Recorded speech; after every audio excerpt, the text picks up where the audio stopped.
càng hôn lín sông để nàng phan nàng thét lộc bên e sinh về nên nàng tiếng nêu nề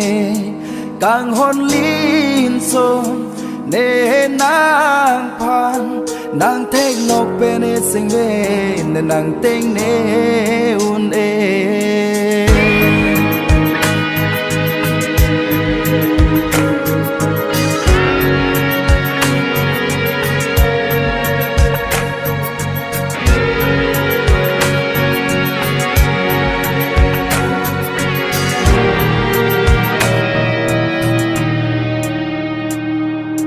man tu si vang ji càng hôn nê ca lòng lô tin nàng trong hong cài kê nê nàng pha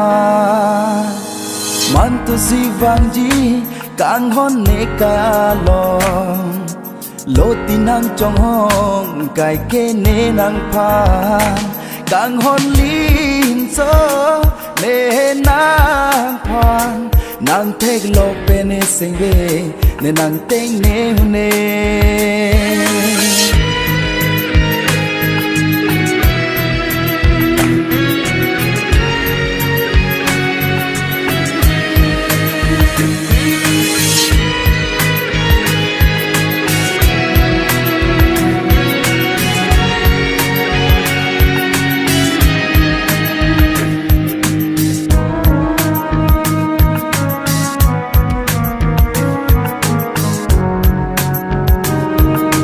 càng hôn nê nàng phan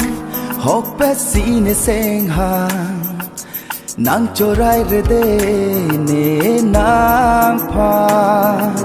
càng hôn nê nàng phan hốc bé xí nê sen hàng nàng cho rai rê đê nê nàng phan càng hôn lín sông nê nàng phan nàng thét lộc bên e sinh về nên nàng tiếng nêu nề càng hôn lín sông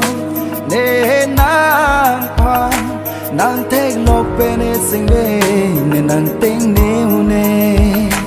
nàng thét lộc bên e sinh về nên nàng tiếng nêu nề nàng thét lộc bên e sinh về nên nàng tiếng nêu nề